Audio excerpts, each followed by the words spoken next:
Hello,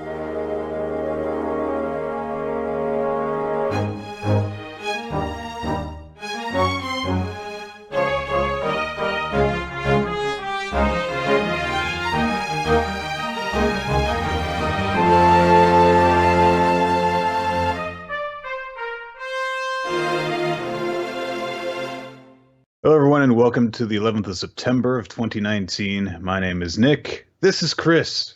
Hello. Hi, Nick. I've recently started watching The Office. The American The Office? The American The Office. Just on a whim, I'd kind of been curious. I know a lot of people talk about it. I never watched it when it was on air. Neither did I. I watched like one episode that came on after the Super Bowl, and I think that was it. Yeah, I think I saw a couple episodes. Like I feel like maybe Comedy Central or something like that had it, and I started watching it from there.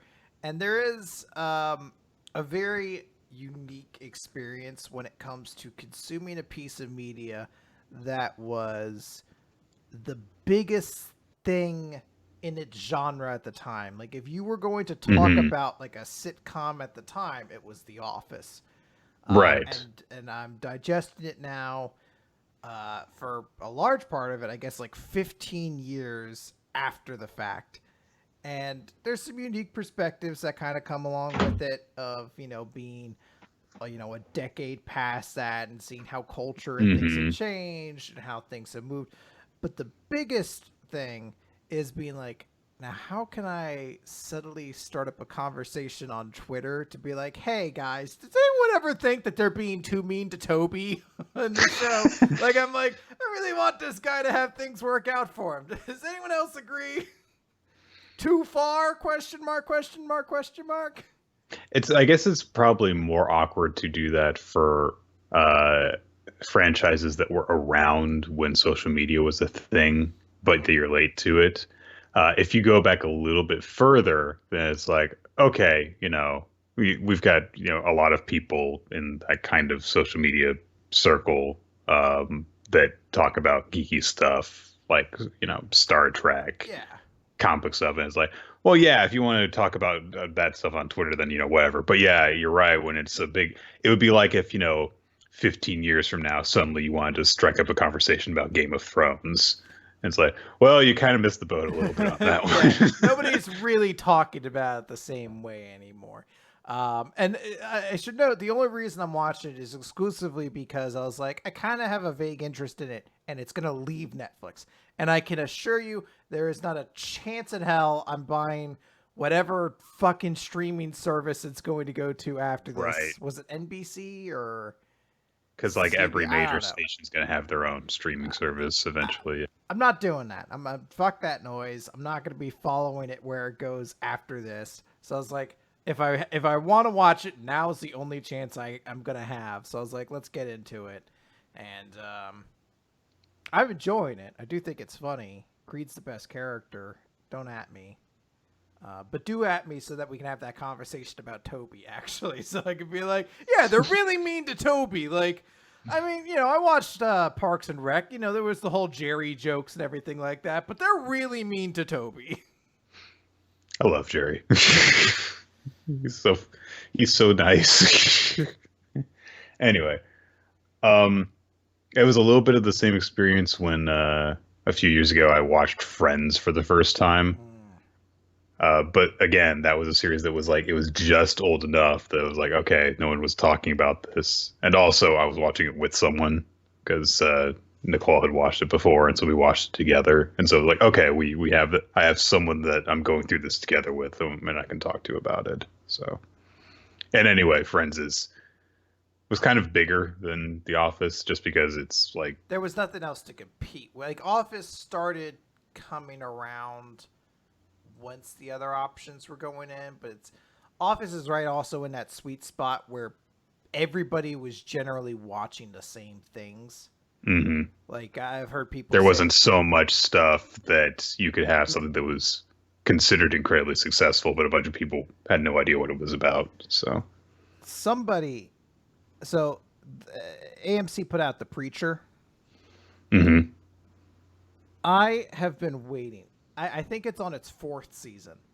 And I've been waiting And finally, just last week, for the first time in 4 years, I've heard anyone, literally anybody, talk about Preacher. And I was like, oh, okay, somebody in this cosmos is watching this, and this is why I got to like four Right. seasons or whatever. But I've never heard, not even on social media, have I ever heard anyone say a single thing about Preacher. And then you're like, oh, I assume it just got canceled. And then you see like an ad for it, and you're like, oh no, never mind. I guess it's just nobody I know talks about this yet. It still Right. gets 4 seasons or whatever, and it's like, all No, right. I'm just used to that happening with TV because there's so much TV that I didn't watch. Yeah, someone was like, "You gonna watch? What did you think of Carnival Row?" I was like, What? I'm not watching Carnival. Look, I know I have a huge crush on Cara Delevingne, but it's not enough to watch what looked like just a terrible looking series. But people were still like, "Yeah, you've checked it out though, right?" Like, absolutely not. Okay. You wanna I talk don't about mind us manga going on a now? long tangent because we don't have as many chapters as we usually do this week. Um, but that said, we should get to them eventually. Yeah, I did. I don't know if it was evident. I was strategically creating a longer tangent than usual to Mhm. make up. See, guys, WMR is a science. We have a strict tangent to solid discussion ratio block, and Yes. we kind of keep them in a row. Now, there is a wild You don't card, of understand course. that we've got like, timers like next to us that, tick down and we sync them up before the show. And no, we don't. We have a very specific time spent on each page counter that we've got to adhere to, or else we get like an electric shock administered to us. Now, So we should be clear. There is a wild card, though, that if the topic of wrestling comes up in any way, all bets are out the window. We have to nothing. assume, like, hey, the next 20 minutes might be a discussion about Bray Wyatt and King Baron Corbin that none of us are gonna get. But turns out they just kind of like ripped the Band-Aid off by making everyone realize that Baron Corbin was going to win, so that then you could just watch it and be like, oh, maybe he's actually going to be good during this tournament. Very clever, I think. I suppose. Anyway, we're going to kick things out with My Hero Academia. There's not a lot important that happens in this chapter. That said, this is going to be a certain segment of the fandom's favorite chapter of all time, I guarantee you. Because a huge part of it is just Class 1A hanging out, being adorable together, along with Eri, who shows up to also be adorable. There's some plot stuff at the beginning. There's some plot stuff at the end. At the beginning, we find out some stuff as the teachers are having a little, meeting. There's a fun little detail that I like where Nezu is like sitting on Aizawa's shoulder, bundled up in his scarf. And Aizawa's like, "You've got your own chair." And Nezu's like, this place is warm and cozy though. This is the principal of the school. He's like, I guess, I suppose. Can't really argue with that, I guess. And basically, it seems as though the Public Safety Commission has realized, hey, so things are looking kind of bad right now with, that Nomu who nearly killed the #1 hero currently and All Might being gone. So we need you to make child soldiers. That's essentially what there is being asked of them. It is. It's that thing that you kind of have to like turn your head to when it comes to discussing shonen manga, because it's always like, the characters tend to be younger so that they're closer to like the age demographic and they're involved in fights. But yeah, they are literally training child soldiers right now. I mean, they are kind of having this discussion of like, what does this mean about, the way that they feel about the League of Villains and all this stuff. But essentially what the teachers conclude is like, I mean, this is kind of our job anyway, is to prepare these kids for when they're old enough to become heroes. So I guess we'll just, accelerate things a little bit. And also the main thing that's going to come out in the short term from this is the fact that they are, again, having the hero training courses, the, sidekick kind of thing.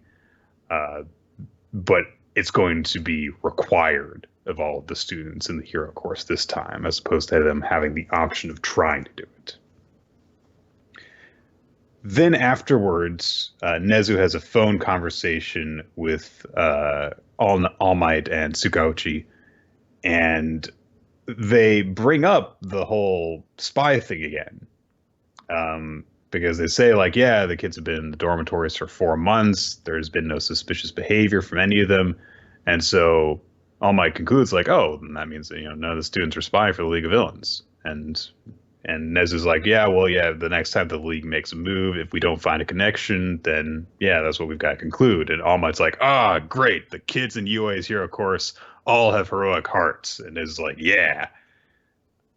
And it's one of those kind of things that it's like, well, if you would just let this kind of like go forgotten, then I'm sure that everyone would have eventually just kind of dropped it. But because it got brought up again, it's like, okay, this is still a thing. This idea that there is a spy either among the teachers or among the students. It's one of those things where if you keep on bringing it up and bringing up the idea enough, then there's going to have to be some sort of a payoff for it. You can't just like let it go forgotten if you're deliberately. Yeah, if this was their way of being like, we're just going to sweep this under the rug, and it's kind of a pretty big disappointment. Yeah. I don't think that that's going to be the case. It's there has to be some sort of like big reveal, even if the big reveal is no, none of them were the spy. It was this person or something like that. It was the janitor, Crusto. Damn. He has like crab hands. He's like, you got me. Why didn't we ever suspect him before? He's got crab claws. How can he actually operate a custodian's tools? He also runs around on his crab legs and spits bubbles at people's faces. I don't know why we didn't suspect Crusto from the very beginning. He's also not subtle about his allegiances too. He's like, oh, you kids, you made a dirty mess you have. I'll make sure you get cheese one day. My Hero Academia, the exact same, except there's a giant crab man who occasionally scuttles up to people and goes, and then scuttles off, and they keep on having a conversation like nothing's happened. Everyone's just like, oh, Crusto. But he's actually a really big character in My Hero Academia Vigilantes. They really expand upon his character in that one. He's like the most badass character. Whenever like they're in a big bind, all of a sudden, dramatic lighting hits him and he comes rushing in to save the day. It's like, oh, Crusto's here. Everyone can feel at ease now. The bad guy has like a gun to the hero's head and then a bubble hits his eyes. Who was that? It's just like, clack, clack, clack. The claws of justice be upon ya, matey. Like there's like a single chapter devoted entirely to him, and so he does one of his typical things where it's like, oh, you damn rotten kids, making me clean up your messes everywhere I go. But little do you know that Crusto, the janitor at UA, is also secretly like puts like a single like ski mask on, but he's still got the crab claws and stuff. Crusto, vigilante extraordinaire. So wait, the illusion is that he's not a character when he goes around the school campus. He is just Crusto, but he puts on a mask, and then he's Crusto, the superhero. And everyone's like, who's Crusto? It's like, there's like silhouettes with giant crab claws, but it's just a big question mark. And who is Crusto? But who is Mr. America? Oh, man. All right. So the other thing that we learn is that Toshinori has been so goddamn busy lately that he doesn't realize that it's Christmas. And unusual somewhat for a, Japanese manga series. We just get almost an entire chapter dedicated to, hey, it's Christmas. Let's celebrate Christmas. I know that Christmas is like a thing in Japan, and it is kind of like this in terms of it's more akin to like Halloween than anything else. So there's not, any religious symbolism or anything. It's just like, hey, Santa, and let's give each other gifts and stuff. So all of the members of Class 1A are gathered together in their dorm, and they've got a Christmas tree up, and they've got a feast laid out, huge, these things must be like 10-liter bottles of soda, and they are all dressed like Santa, except for Bakugo, because of course he isn't. And he's just kind of like, shuffling around in the background in a tracksuit, being grumpy. And I love the amount of detail that goes into some of the stuff in this. Every single member of Class 1A has a unique Santa hat. They have their own individualized like puffball things. So like Yairozu's got a book on hers. Uraraka's got a little like planet. Uh, Hagakure doesn't have any because she's invisible. Hey. Shit. And whenever they actually force Bakugo, which takes basically the entire chapter to do, to put his on, his has like a little explosion thing. And Jiro has a musical note on hers. And on that note, this is an excuse for me to talk about Jiro. Okay. Guys, I know that I've mentioned multiple times that Jiro's my favorite character in My Hero Academia. If you follow me on Twitter, you know that for about the past year, I've had some sort of like thing in my, Twitter description thing about like, hey, where's my Jiro arc, or where's my Jiro merch, that kind of thing. Well, I now have not Jiro merch, but my girlfriend Nicole made me a Jiro Funko Pop. Aww. And she's got a little ear antenna, her earphone jacks, and she's got the little wave band in her hair, and she's perfect, and I love her. That is a very well done Funko Pop too. My girlfriend is amazing, and I love her very much. Anyway, so she's going to sit over here while I do the rest of this. Anyway, I just need to bring that up. Oh, no, it's very... honestly, if we hadn't brought that up, this chapter would have felt incomplete. Yeah. Anyway, so yeah, and also it all ties in together because they exchange gifts in this chapter, so that was just a random gift from me. Anyway. I was wondering why you stopped at first, because I was like, is there a lot of significance to Jiro in this chapter? Because she plays the guitar and sings along with everyone. That's about it, yeah. You're going to be like, if you notice in this scene, she's actually giving a secret code sign beneath the frame of the She's panel. the spy, guys. I would kind of love it if she was the spy. I was like, oh, okay. Prominent role for Jiro. like the chapter ends, Jiro's the spy. Next chapter, well, we killed Jiro off screen. You're like, no. Okay. So there is a little bit of discussion that happens here where Kirishima mentions, oh, hey, like they're starting up the, they mentioned like, hey, they're starting up the hero training thing again. What about you, Midori? Are you gonna like go back to Night Eye's agency? And Kirishima brings up, yeah, Citypeter's taken over, right? So have you been able to talk to him? And Deku actually had thought of this previously and had called him up, but basically they're kind of overwhelmed with the minor aspects of running a hero agency at this point because Night Eye did so much while he was there that all of the stuff like the paperwork and everything that he did has now been unloaded on the rest of them. And so they don't really have the time to just take on an intern and go out and do, that kind of stuff.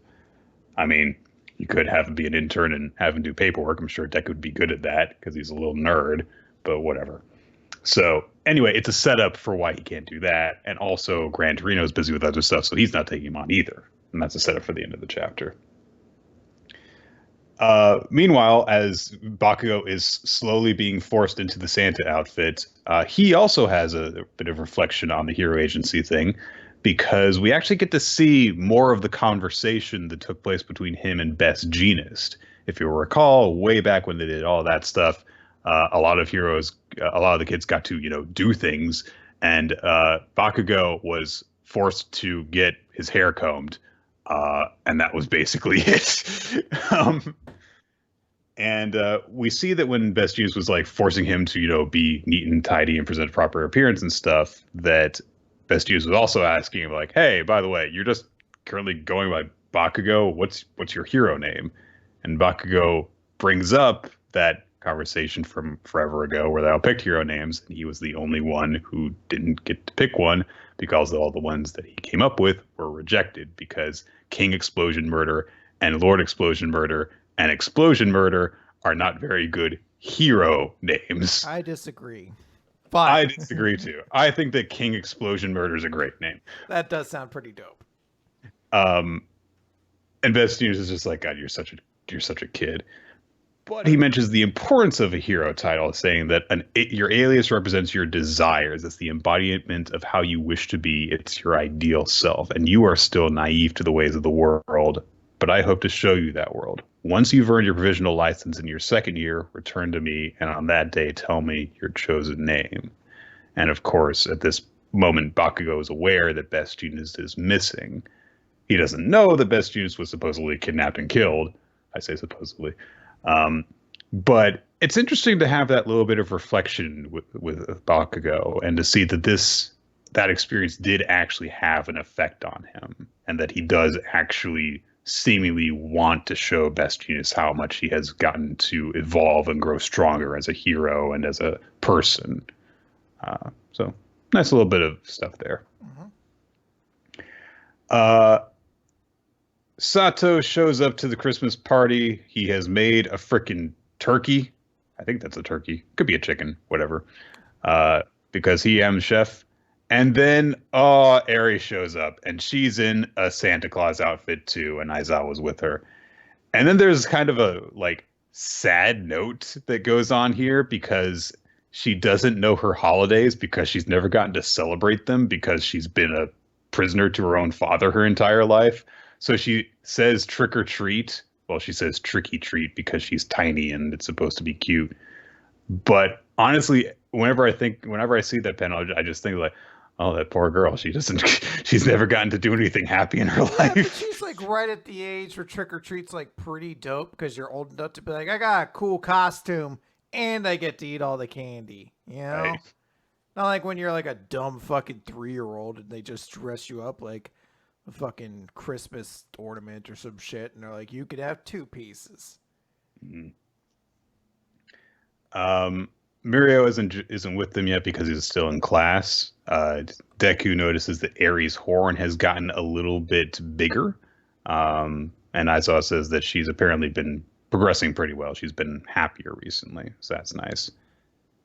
They sing carols, or they sing the Fa La La La La song. They sing a public domain carol, yeah. Yeah, it's very like, you can't sue us. There's no song that goes fa la la la la la la la la la la la la la la la la la la. Can't sue us. And then there's just like a general celebration. Bakugo keeps on trying to get away, and they keep on dragging him back in. And he's like, no, be merry, be happy. They kind of mystery box a bunch of presents, which is really funny to see. They just kind of put them all in the middle, and then everyone like grabs a cord tied to a present and yanks their gift out. And so we see Tokoyami bringing in a Buster sword to give to someone, and Eri ends up with it. Sure, why not? Such an edgelord. And then we see the aftermath of the party. People are cleaning up and everything. And then Todoroki approaches Bakugo and Deku, and he invites them both to join him in working for the current #1 hero. So that's where what the entire point of the chapter basically ultimately is that Bakugo and Deku's old hero, training options aren't available. They're going to go apparently train with Endeavor along with Todoroki. But I want to see them team up with the dishwasher hero. If we don't see someone actually training with him, it'll just be what a waste. Why bother? I really like this chapter. There is not a whole lot that gets done in it, but there's a lot of nice little character stuff that happens during it. And in general, it's just a good time. So yeah, I think it's a solid little fun chapter. All right, Chris, I should say before we get into this. Okay.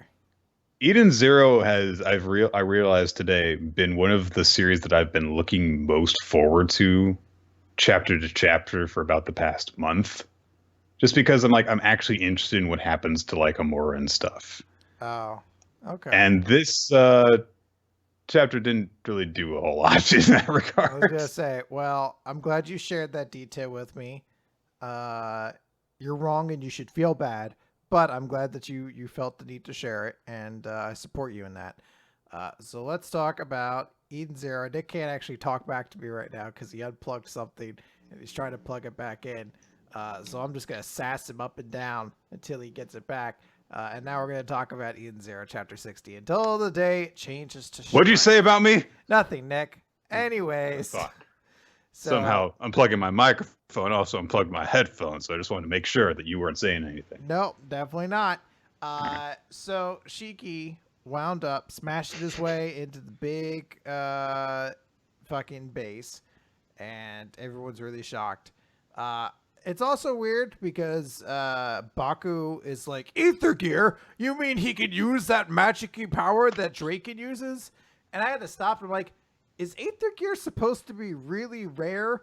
Because a lot of characters seem to have it. Yeah, everybody has it.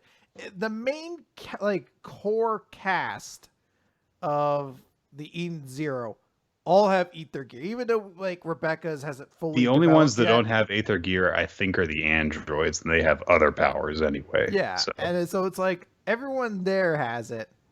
That dude who could steal everything has it here. Mm-hmm. I'm like, it doesn't feel like it's that rare, but whatever. I guess they're still stunned by the fact that Shiki had the one wind guy rival who has it. Draken Joe has it. So, yeah. I mean, not every character they've encountered has it, but basically anyone that they have fought that's not a robot has it. So Kurenai summons a whole bunch of random guards, and Shiki beats them all up. We don't really need to cover every single moment of it. He goes to try to fight her, but then thankfully the other guys start getting fucking involved. They stop sitting on their ass. The three big lieutenants are sitting back there. They're just like, I wonder if we should step in. They do eventually. And Baku hits Shiki. And then the guy with the mankind mask, whose name I've forgotten, sends out his whip and hits Shiki. But I guess the whip doesn't just numb you to the point of paralyzation anymore, because Shiki immediately gets up and counters everything and beats everybody, basically. I was like, all right, I guess that whip doesn't work the second time or something. So Shiki's like, you made Homura cry. And Lady Kurenai is like, tears are a flaw of the weak. Winners always wear a smile. And she's like, you took the smile from Homura. And if it's weak to show tears, then we'll be weak. And we're going to keep moving forward to that weakness, because someday it'll change into strength. And I guess it's kind of a cool line. I haven't really, it's kind of clunky. So maybe it's one of those things that sounds a bit more elegant in its native language. It just sounded a little chunky in execution. But hey, you know what? He's coming with the speech on the spot. I think the problem more is that this kind of comes out of nowhere for Shiki. It's like, oh, okay, that's a weird bit of insight. I don't know really what that has to do with your experiences as a character, but all right. So we cut back to the labor district, where everyone's like, why did Shiki go alone? Why did that little fucking idiot get scared at the sight of a bug? And everyone's pretty shocked by this, but Rebecca runs off, and she goes over to Homura, who's still kind of sitting down on the ground. She's like, hey, Shiki's gonna go fight Madame Kurenai all alone.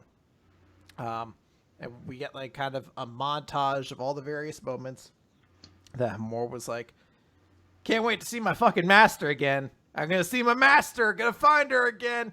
It's gonna go well. And Rebecca's like, did you get to say everything you wanted to say? I'm sure she'll hear you.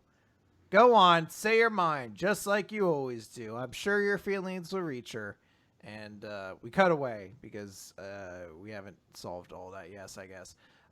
But the giant Oculus beam, the giant satellite, which I only realized was called the Oculus Kurenai because they later call it something different, and there's a translator note that's it's the same thing.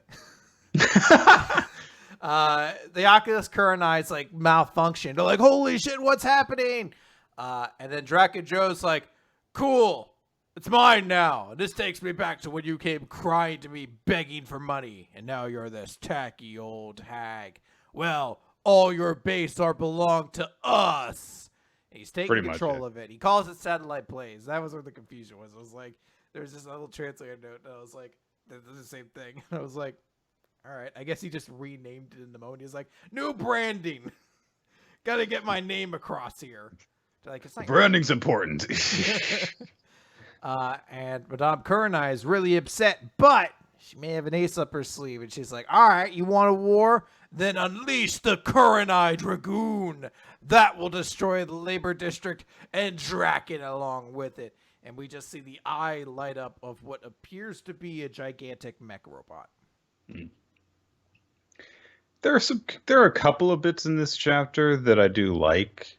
I like Draken Joe's thing. I hope that he sticks around for after this arc to be like, oh, this is the person that Kurenai got into debt to, and part of that experience turned her into the person that she is now.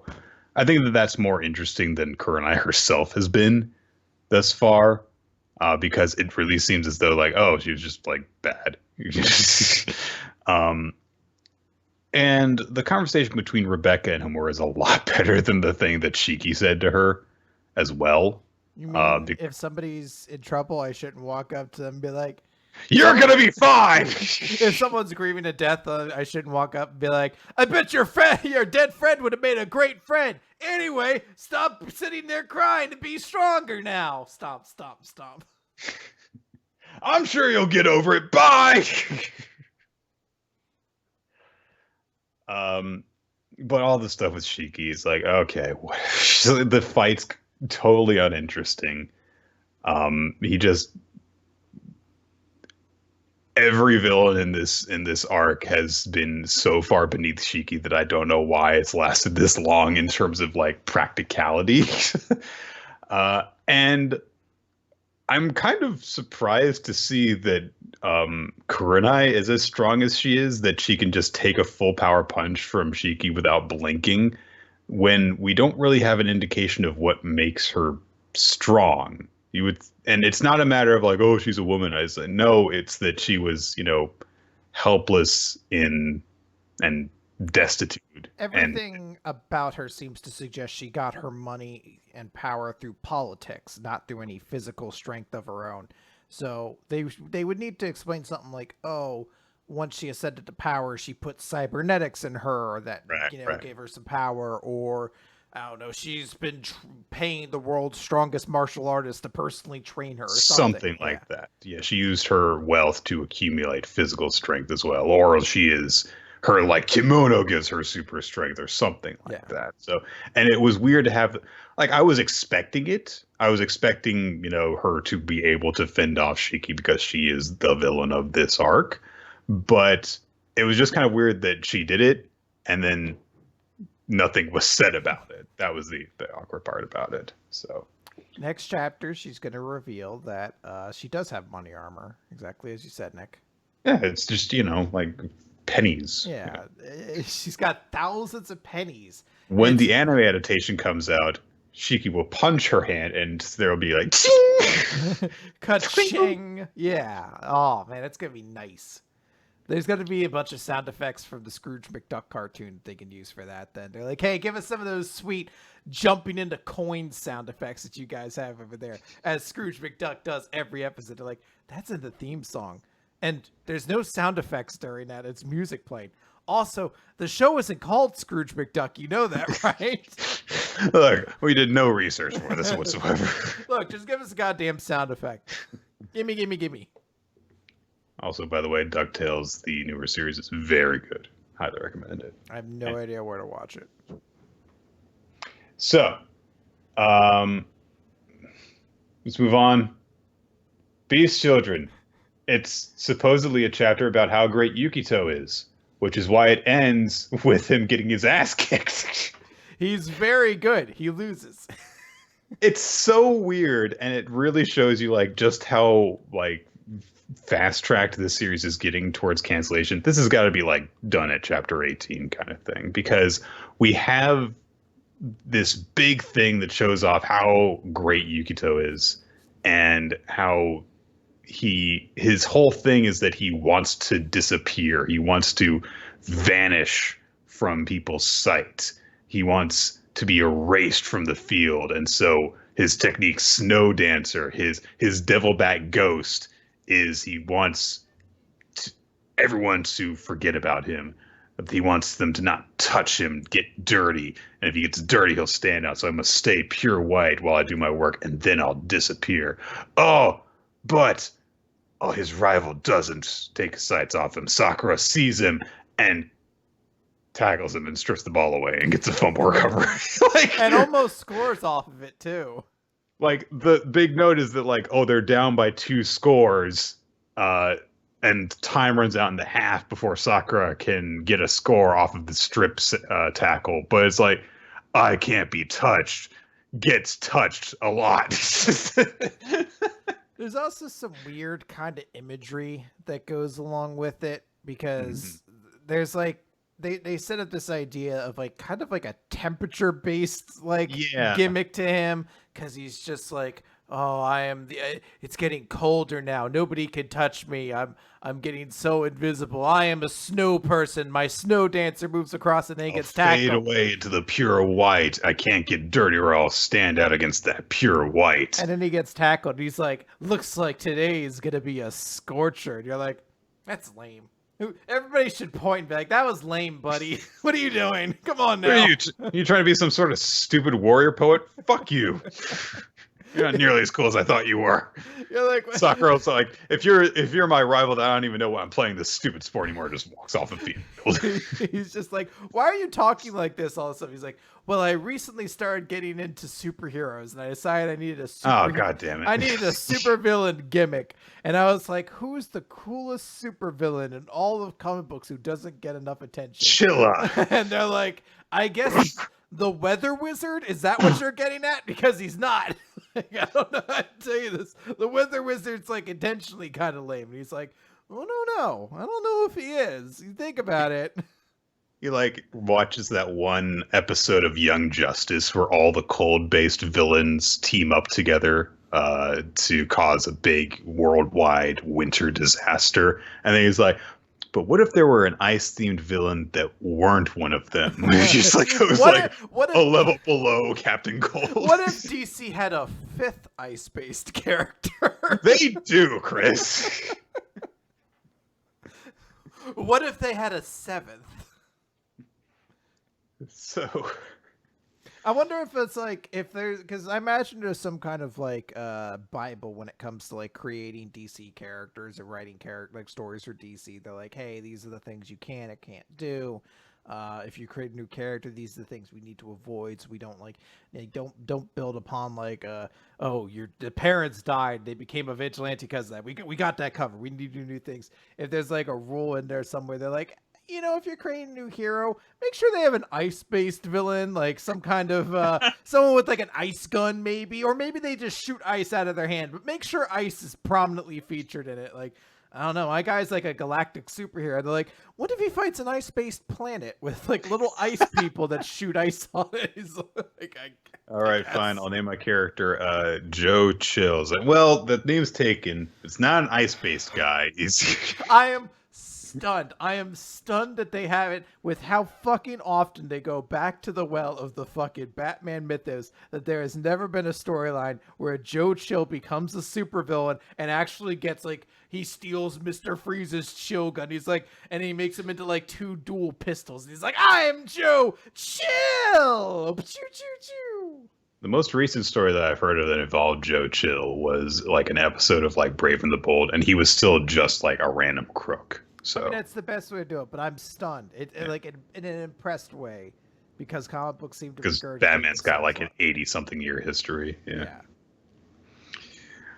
All right, let's move on from there to Mission Yozakura Family.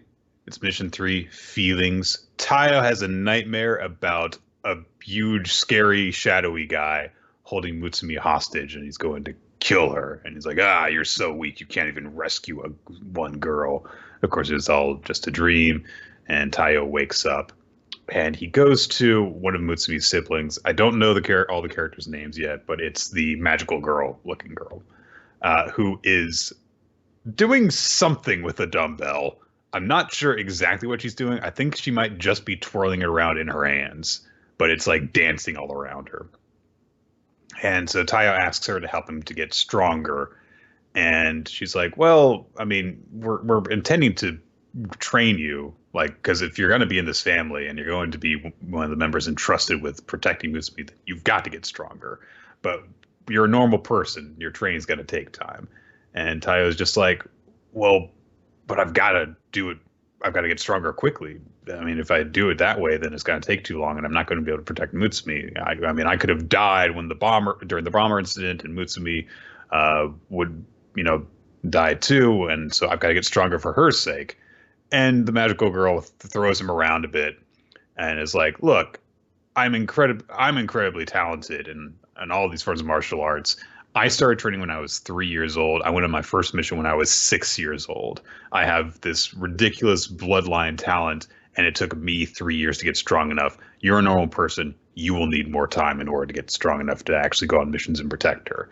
So just because you want to do something and you're determined doesn't mean you can actually do it." But she does agree to help train him after giving him that warning. And she says, "Look, before I actually start training you, you have to live in the mansion for a month." And he's like, "Oh, that's all? Okay." And she's like, "Yep, once I see what you're made of, I'll train you."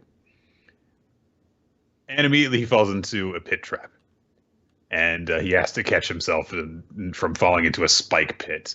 And she's like, "By the way, the mansion is set up with lots and lots of spy training traps. There are sensors, there are pit traps, and, for us, part of the Yozakura family, this is just something we do every single day. It's part of our training regimen, is just we have to live in here. If you can't handle this, you will never be able to get through the real training, so survive for a month." And we see that things get comedic from this point pretty much immediately, because like the next day, Tayo wakes up, the alarm clock goes off. The alarm clock is a cuckoo clock that goes, "Arr, arr," which is really weird. But then it explodes, but it's a funny explosion. He's like covered in char marks at the breakfast table afterwards, and she's like, I still don't know if I had that alarm clock, if I would wake up afterwards. Like, I feel like an explosion. "Oh, whatever, it's gone. It's done now." Self-muting alarm, perfect. Yeah, I'd still find a way to like wrap myself up in some charred remains of blankets and mattress and be like, 20 more minutes or an hour, who knows? The bed like eats you. It's like, it's still good. You know what? Down here, it all floats or something. Whatever that damn clown says. Fucking it boy. That's his name, right? It boy. That damn it clown. And it's explained like, yeah, your alarm clock goes off after 10 seconds because you've got to be able to wake up at a moment's notice.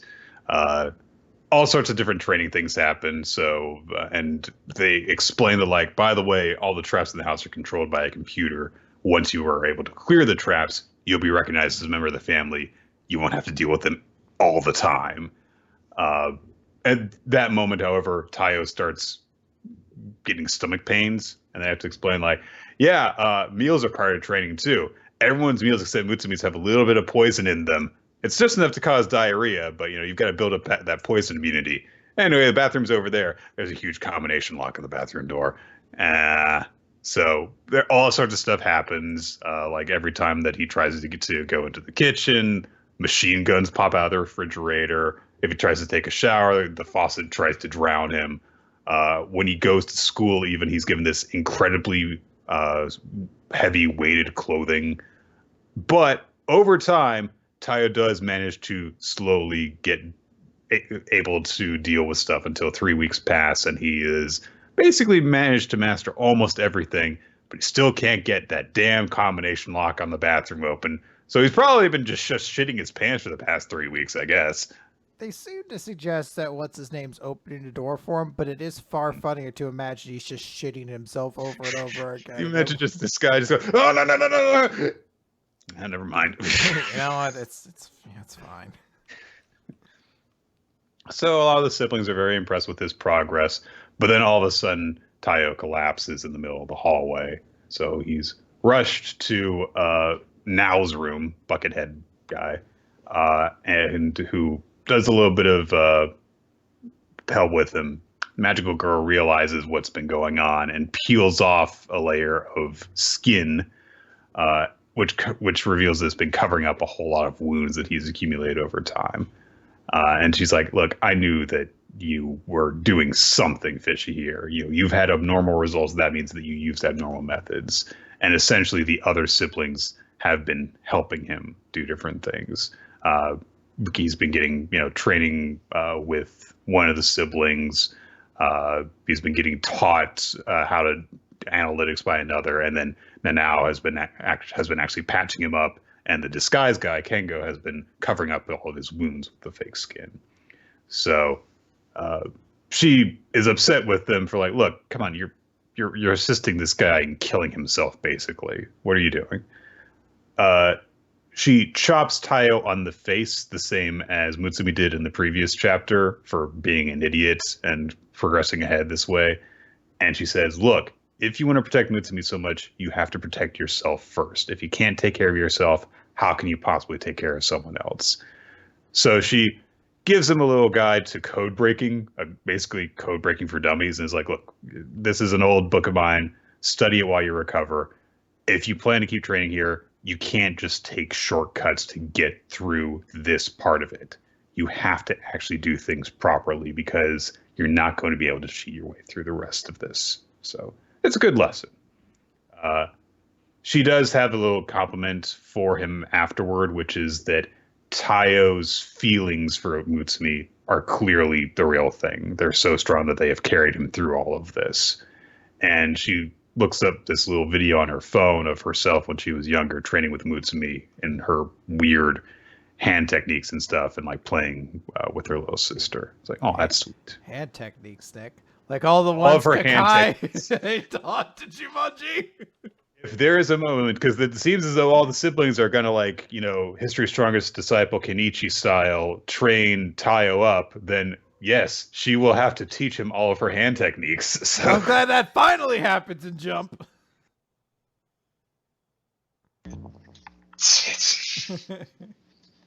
Uh-oh. All right, Nick's unplugged again. We can insult him all over again.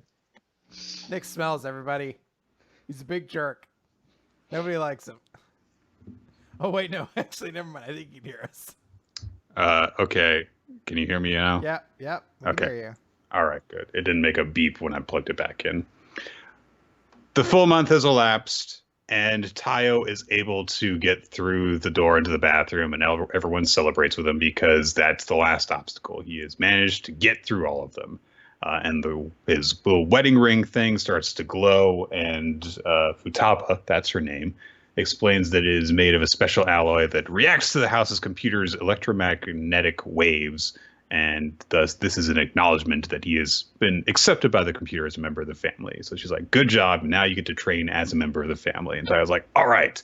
And then they're like, okay, now we've got to, start your official training. Change into this 100-kilogram shirt. We're going to increase the level of the traps, and it all starts all over again, basically. Yeah, it's like a video game. You get to the end, you got a new game plus it, but you don't get anything. You don't carry anything over. No, it's just harder. Yeah, it's just harder. Hell mode. It's just go fuck yourself. So I didn't like this chapter as much as the previous one, but I liked it better than the first one, I think. So. Yeah, I think this chapter, I didn't enjoy it particularly. Not to say it wasn't good or anything like that. I think this is the chapter that's very kind of important to have.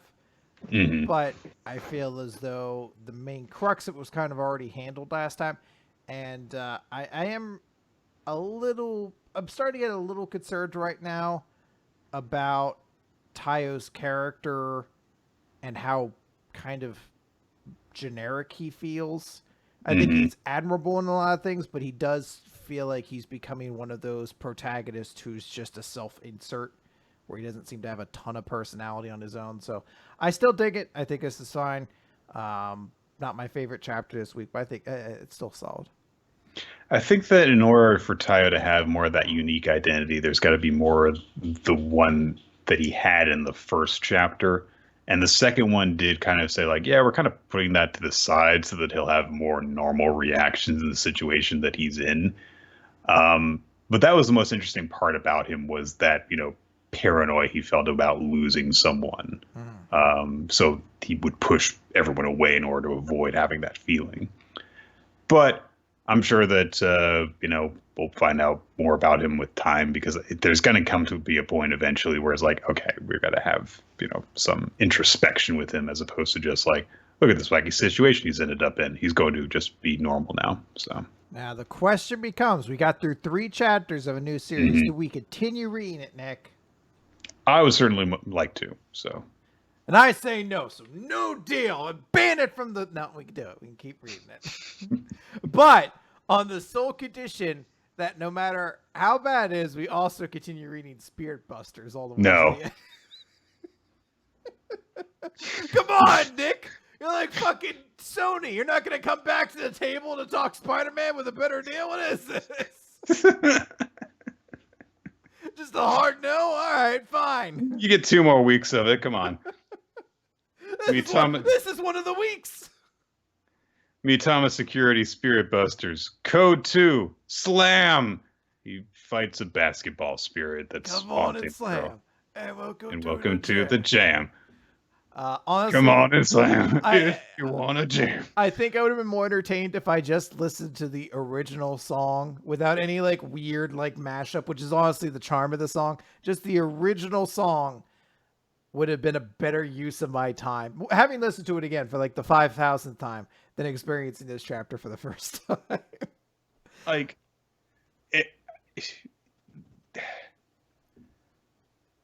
it's a little bit better than the first one, if only because the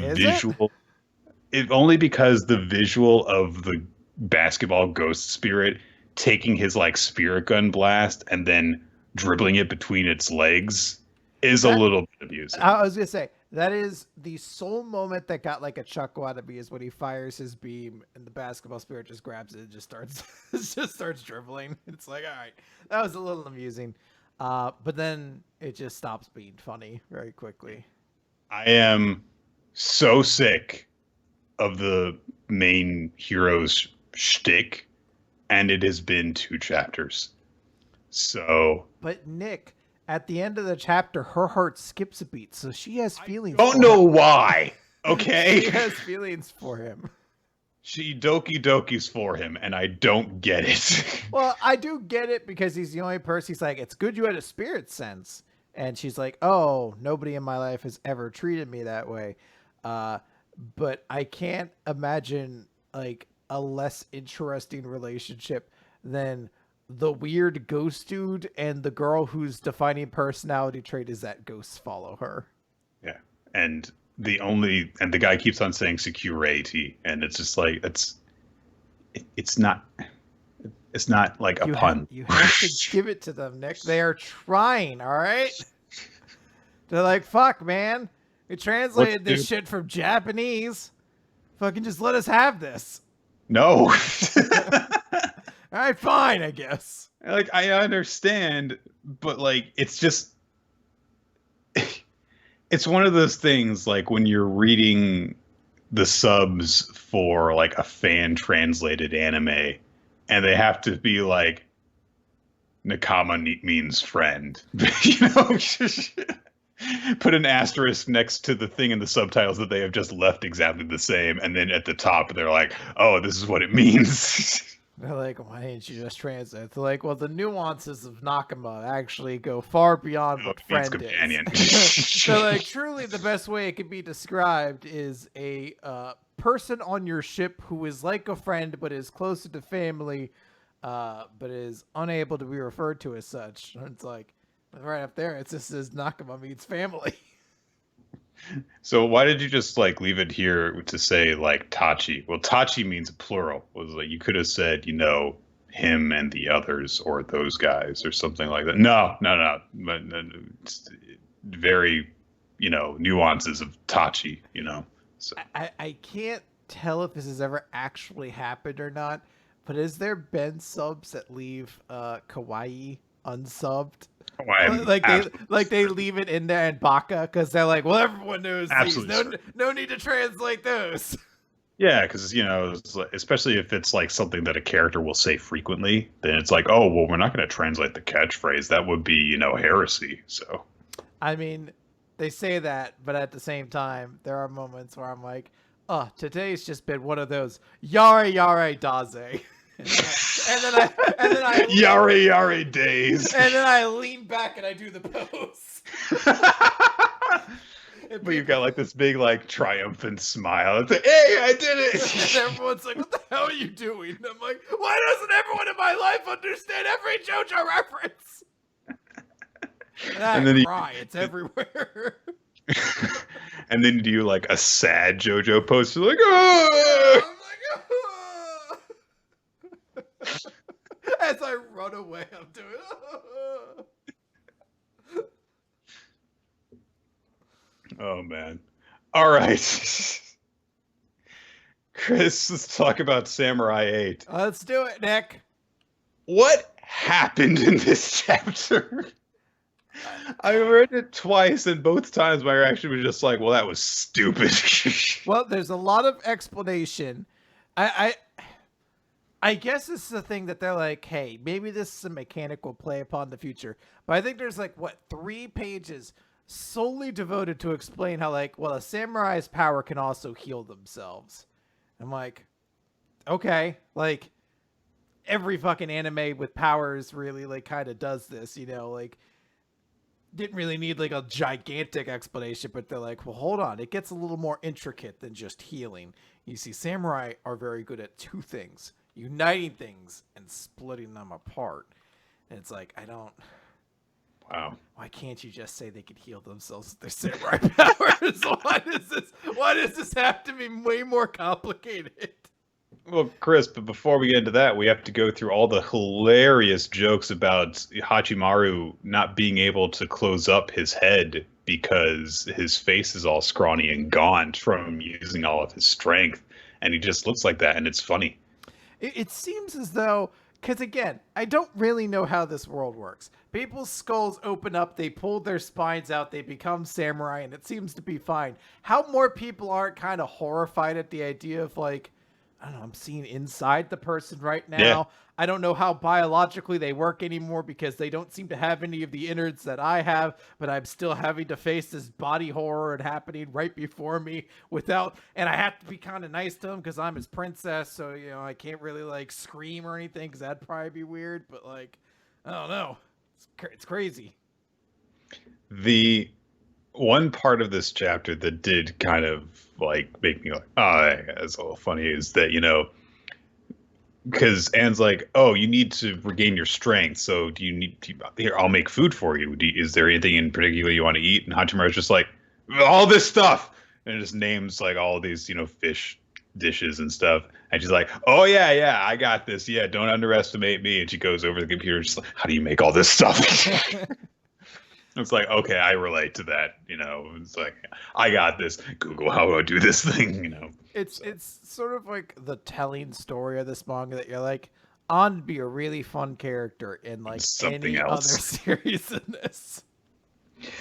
I feel so bad because like 3 or 4 chapters ago, I was like, okay, yeah, this is good. Yeah, all right, here we go. And it's like, no, just back down. I'm waiting. Maybe it just needs to get in arcs.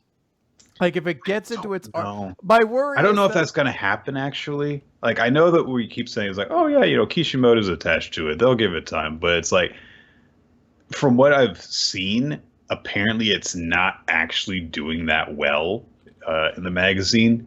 Now I take that with a grain of salt.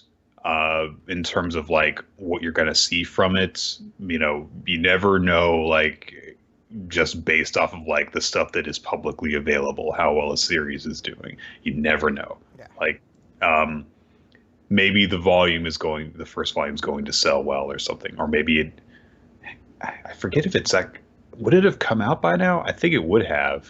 What's that? The first volume in Japan, because around this time, because it's up to chapter 17, I think this is around the time that they would have released it by this point. So maybe that one has or hasn't sold well.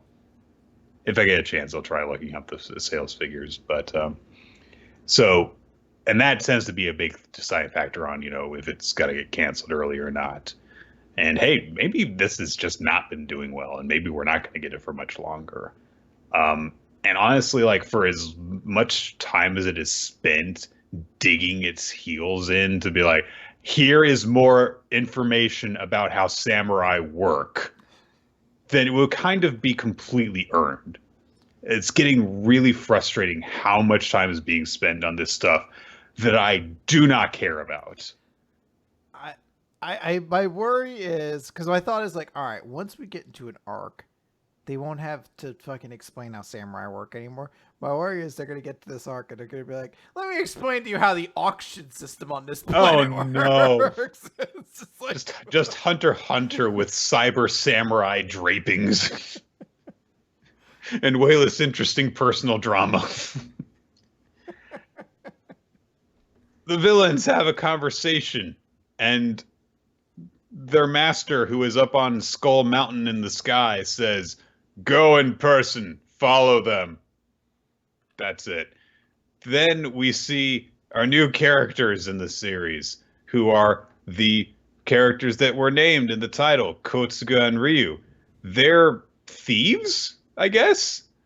And they go. this is the series Han Solo and Chewbacca, you know, where you got like the dashing rogue that's full of personality, and then like the big, strong, silent type beside them.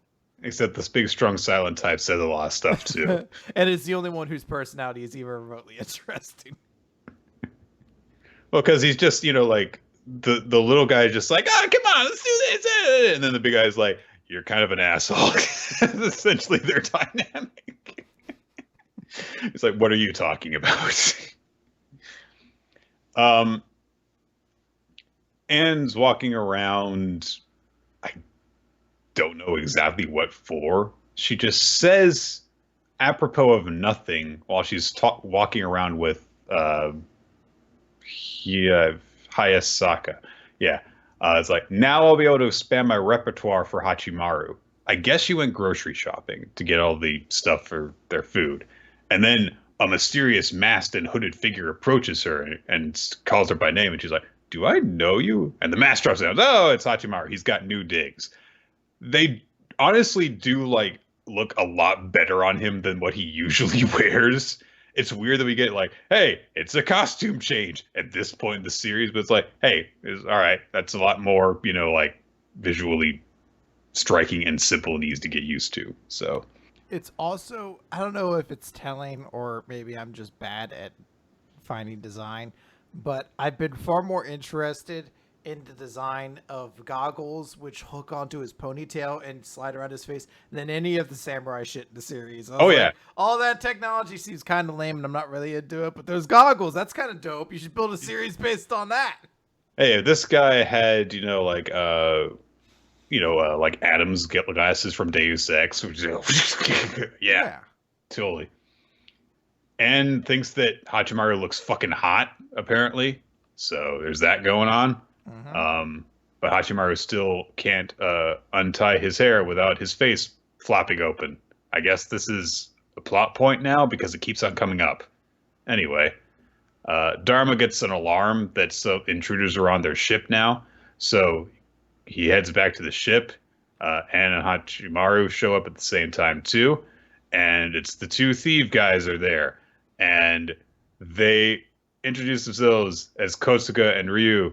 And Kotsuga thinks that Anne is cute and is like, yeah, ignore the woman and cut up the rest to Ryu, who has his arm opens up. So apparently he's got samurai powers too. So that's the chapter. Yeah. Yep, that's the chapter. I guess I was like, do I have another thought to say? And I was like, I guess I don't. So here we go. Samurai I'm just samurai great, kind of. Not really. Just not really interested in stuff that's going on right now. Or in the characters, like what's going on with them, because I don't know what they're really doing right now. It's like, oh, we're gonna go and do a journey and stuff. It's like, do you have a particular goal that you're going towards right now? I don't know what you're doing. Well, their goal is to find the 6 other keys. I know that, but what are they doing right now? Yeah, I think they stopped off on this planet for supplies. This is like their they're Mos Eisley or they're nowhere, where they just like, oh, we just need to go here, this central hub of everything, and then figure it out from there. Also, it's weird that they had this whole thing where they were like leaving a planet and then they just landed on another planet and that nothing happened during the space journey. So it's like, okay, you've got this space travel element to your series, and space travel apparently isn't. Like Eden Zero even did that better. They at least spend time on the ship between planets doing things. Yeah, well, I don't know. Let's move on. We never learn. Let's talk. We never learn. Question 126. A predecessor stockpiles a pizza bet in anticipation of the big day, which is a very smart idea. Stock up. I mean, you have kind of been doing that. Yeah, in a way. Yeah, I guess, maybe I'm the we never learn, Nick. Maybe the we never learn. Maybe the real we never learned. The friends we met along the way.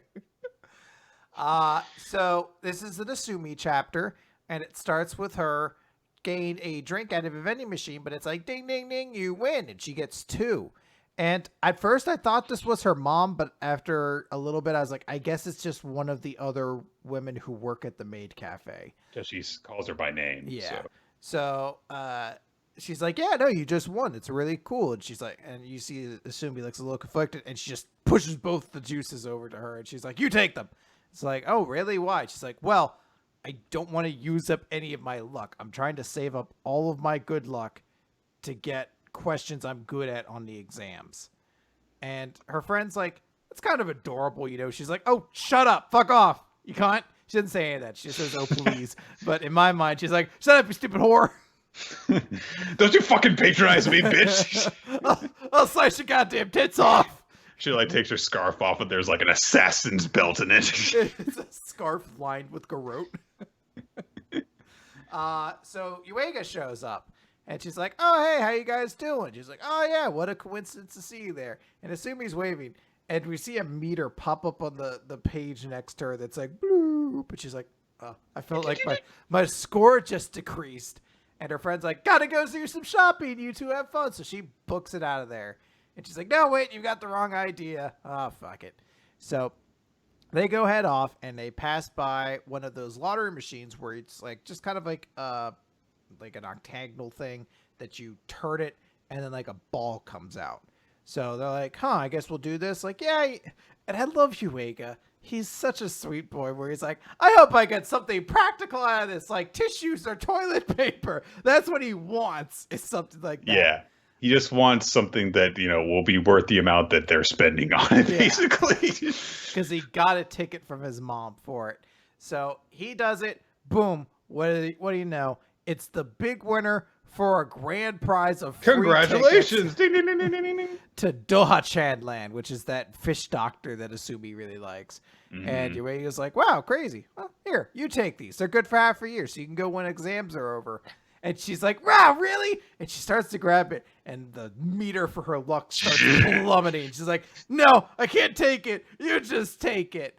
And there's basically, this is the entire gist of the chapter, is the two go somewhere, somehow stumble butt first into winning something. Like, they walk into their favorite restaurant. They're like, you're our 100th customer of the day. You win free dessert. And we're going to sit you at the best table. And your change came up to 707 yen, which I'm like, that doesn't really feel that lucky. Like, I know the numbers. 777. I know the numbers are lucky, but it's not really lucky for you. You don't benefit more. Like, if it was 778, that would be even luckier, right? Because you got an extra yen. But yeah, anytime they ask for more rice, a new batch is ready. So at the end of it, Asumi's like, all of her luck just ran out. And she's like, oh, God, what's going to happen? And Yuega's like, what's going on with you? Something's bothering you. And I guess this happened at some point. I vaguely remember this. A squirrel comes up. It's not a squirrel. It's a hamster. A hamster who talks like a 1920s gangster. Is like, sup there, toots? Long time no see, baby. Bow. Like he's just from New York or something. Like, hey, what's going on there, skirts? And it scares Asumi. But being scared actually raises her luck level. So she's like, I just need to grind being scared by this fucking weird hamster. It's really weird. And Yuiga's like, what do you mean? She's like, just stay like this. Oh, my luck level's rising. And she's like, no, I can't. And then she falls and kind of like unintentionally dips her head into the like river they're near. So she gets potentially maybe sick. We hard cut to her naked in the shower. It's very important that we see her like this. It was actually confusing to me because I realized that when she doesn't have like her pigtails kind of in, or like her braids, I actually have really hard time recognizing who she is. But there are other reasons as well. I'll get to it at the end of the chapter. So we just see what happened. Yuiga pulled her out of the river. She's like, oh, my head just got wet. It's nothing to worry about. He's like, no, you can get sick. I will give you my jacket to keep you warm and then carry you back to the hospital. She's like, by the way, really don't need to. Yuiga is like low-key jacked because he hefts her up piggyback style, hooking under her legs, but then he has to carry their bags in one of his hands. So he is carrying her while she is resisting being carried while hooking her under just one leg. So he has got all of her weight under one arm, basically. And he's just no big deal. Hup, hup, he just doesn't even flinch. So, oof. Jesus Christ, Yuiga. Excuse me. Yeah, that boy works out. And nearly killed Chris. That was something weird. Something just tried to come up, and now my throat's like fucked. Long story short, she got a little bit of her luck up, but a little bit goes. She refilled it. She ground it all the way up to full meter because of the hamster and the sickness. But a little bit goes down because she got to spend a cute moment with Yuiga, and that wasn't as good. So there's even a moment where he's like blow drying her hair, and he's like, oh, so you're trying to keep all of your luck up. Well, I wouldn't do that, but senpai, you're pretty cute sometimes. And her luck goes down from that as well. And she gets really angry. She's like, see, you are laughing at me. And he's like, you know what? I'll go make you some tea. She's like, no, you really don't have to do that. Trips, some books fall, and I don't know how the science of this works, but Yuiga falls like kiss first into her forehead. Well, let me tell you something, Chris. Whenever I am falling on top of somebody, I purse my lips as a reflex. So, like, who knows where this is going to land? And this is always going to be for my benefit. Maybe I'm going to land on a big hunk of cheese, and I get a good cheese kiss or something like that. Or maybe I'm going to fall face first into some ranch dressing. Yeah, that's how you it's food lip first. Maybe I'm going to fall into some Neapolitan ice cream, and I can get all three flavors at once. So all of her luck plummets because she kissed her on the forehead, and she's like, no, but she gets it back because she lets the hamster hang around. It's just like, hey, you toots. And that's the end of the chapter. This is a weird chapter. And I realized what was very weird to me is I was like, I love Asumi. She's my favorite character in the series. This didn't feel like a very big Asumi chapter, though. And I think it's the reason, sort of like what you had a little bit ago when Ogata had her chapter, where you're like, really didn't actually feel like this was Asumi in this chapter, because sort of like the most clear trademarks of Asumi's character, like her ability to tease Yuiga and kind of play about that, aren't featured in this chapter whatsoever. No. I'm getting concerned about We Never Learn as we get towards the end, because it seems as though what is happening is, as we head towards the conclusion, we're getting to the point where we have to address the point of, hey, all five of these girls, to one degree or another, have romantic interest in Yuiga. So we have to get to the point of that being dealt with, especially because we're getting towards this exam. And once the exam is done, then that's the only real plot point that's got to be addressed. So we have to, put forward this whole thing as like, okay, yeah, these girls are all actually romantically interested in Yuiga. So Ogata has, finally realized that Fumino is coming around to it. Asumi is coming around to it. Kirisu and Yuiga are getting kind of forced closer together, all that kind of thing. Because you can't have the story of like, well, which girl will he choose if none of the girls are actually interested in him? Then it would just come down to like, okay, well, he returned one of these two girls' interests, kind of thing. So there's that. Or on the other hand, like, what if Yuiga develops feelings for one of these girls and they're not interested in him? You know, what do you do there and all that stuff? So you've got to have all that laid out.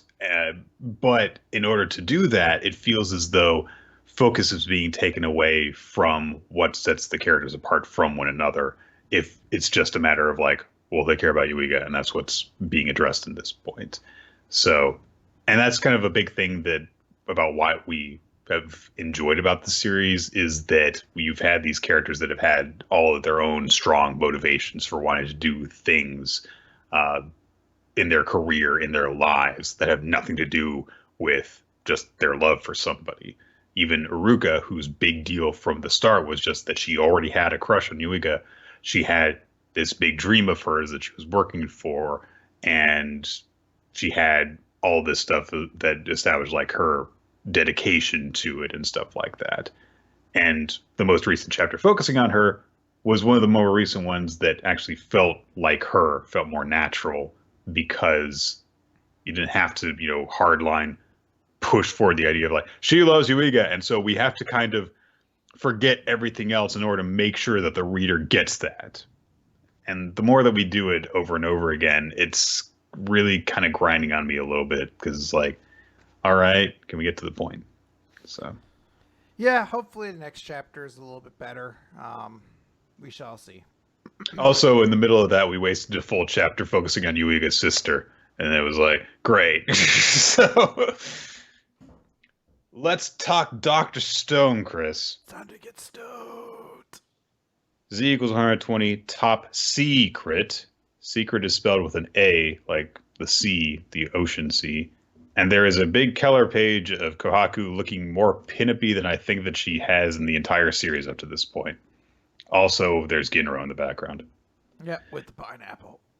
With the pineapple. The pineapple, which comes into play in this chapter. The Schrodinger's pineapple. Yeah, that's... Or, No. Chekhov's pineapple. Yes. Schrodinger's pineapple says... technically, Chris, it is and isn't a pineapple, so... yeah, there you go. So sometimes what you're holding could be any kind of fruit, you know? So... basically what's going on in this chapter is we're focusing on the spy group. Well, not so much Amaryllis, just Kohaku and Ginro. This was a chapter that at the end of it made me ask, is Amaryllis alive? Like, I really was confused why she plays no role in this chapter whatsoever. You would think that there would be like a third thing going on that the spy group was working on, but no, it's just the two. Or she would have talked to them at some point. There's like a very small scene of her having a conversation, a flashback, and that's it. So, Kohaku is going off with Ginro because Ginro has been summoned to meet with the master of the Petrification Kingdom, and so Ginro is like, "No, I don't want him to fuck me up the butt. Please don't make me go." Well, and also he's like, at least come with me. And Kohaku's like, no, I'm only allowed to escort you part way because you were the one who was summoned. But hey, come on, this is your chance. You're making contact with the enemy leader. We've got to learn what we can about the enemy. So, do your thing. Just get friendly with him, get some information, take some hostages if the opportunity arises. And Ginro's like, I can't do that. As she leaves him there and walks off on her own, however, Mozu, the stone-armored warrior guy who kind of caught on to her before, we see that this is actually the point in the previous chapter where he was like, hey, I think you're the invader, so you should tell me where your friends are hiding. But we cut away from that, and that gets addressed later on. We get a flashback to see that Ginro was given this bizarre pineapple, which is actually a container for ethyl acetate. It essentially can be used to knock somebody out, it's, chloroform, but like actual chloroform. Not actual chloroform, but like Something like knockout it will gas, yeah. do. And he's carrying this around in his pants. Uh, Apparently this was never discovered before. I guess I that mean, all women are known for their pineapple shaped bulges, though. That's yeah, yeah, that's yeah. kind of part of It what kind of makes like went women all the way around. beautiful. Like if you had like a regular sized bulge, they would have been like, that's a man in drag. But if have a huge bulge, there's like, oh, clearly there's just okay. Specifically pineapple shaped. I often when I look at women, I'm like, are you an ass man, a tits man, or a spiky bulge man? What part of the woman do you find most attractive? Well, it depends on where the spiky bulge is located. Right on the back. Protruding, Just a hump. protruding perpendicular from the back. And if the spiky bulge has a face, even better. Mm-hmm. So Ginro gets into the master's quarters and sees this figure behind a curtain. And he hears this bizarre voice say, "Good, good, enter." And Ginro gets really nervous immediately and starts kind of just like babbling, and almost gives away the fact that he's a dude. But then looks around and sees that the curtain is in a circle and goes around, and on the very far side of the curtain is Ibarra. That's his name. A big, tall, mustache old dude. And so he starts speaking to the master, and whenever the master speaks, there is just this weird, inaudible murmuring. And Ibarra just goes, I understand. It's just like always then. You needn't be nervous, Ginrolina. We can't let girls who haven't been vetted spend time with the master alone, can we? Before that, this old man will teach you a thing or two about love. Satisfy me and the master is all yours. Okay. Ew. Ew. It's so, I've said this previously when it comes to like, it's weird just to have like the topic of sex in general come up in Dr. Stone. I don't know. It's just, ugh. And I'm glad that at least it's presented in a context of, yeah, this is gross and weird, but it's also somewhat comedic, which bothers me in this case. So, anyway, we cut away from that as Ginro tries to get away from Ibarra because he doesn't want to be fucked up the butt. To see Mozu confronting Kohaku, and Kohaku, I think she actually said this in the previous chapter, but she says, like, if I were the invader, do you think that I would reveal that location so easily? And in the previous chapter, she was, untying the rope on her leg, and it turns out she had a blade hidden inside of it. And so she just was like, yep, all right, and just starts fighting guards that come up to her. And Moses is like, all right, you're strong, Kohaku. The Anubis head guy from before comes rushing towards Kohaku saying that he's going to kill her dead. And Mozu reacts to this by beating up all the other guards in like one blow and says, who said you could kill her? If she was ugly, sure, but what a waste of beauty that would be. The harem is how I have my fun, and don't you forget that. Kohaku completely ignores all of this, better for it, and it's just like, this guy is the strongest warrior in the Petrification Kingdom. But objectively speaking, I'm the strongest fighter in the Kingdom of Science. So if I can't stop this guy, then nobody can. So might as well fight him now. She's Makes sense. probably making a bad decision here, but anyway, they're going to fight. I do wonder if this is happening because, I don't know, it sort of feels like this was put in because, like, this part of the story needs a little bit of spicing up. So, there's a fight scene here. I think, and we kind of had this discussion a while back when we first kind of met Mozu, and he talked about like wanting to have an encounter with Kohaku. That I thought it was. I think he does want to have sex with her, but at the same time also wants to fight her. That there's this kind of bloodlust that he senses and wants to engage in. So I kind of suspected there would be some kind of physical showdown between them. especially when they kind of emphasize that he's like a strong fighter. Right. So it does make sense that we have something like this. So I kind of get it. I get why we're there, and I'm kind of glad that so far, even though his whole thing is like you can't kill her because she's beautiful, it's not like there's less weird overtones in this one. He's just like he's a blood knight kind of guy. I suppose we'll see. Ginro takes the opportunity of, because there's a bunch of noise outside from the fighting, Ibarra gets distracted to take out the pineapple, pour out the ethyl acetate, and Ibarra inhales it and starts to get dizzy and starts to teeter over. So Ginro's like, all right, perfect, I'm going to leave now. But then he realizes what will happen if he just leaves without finding anything out. Kohaku will beat him up.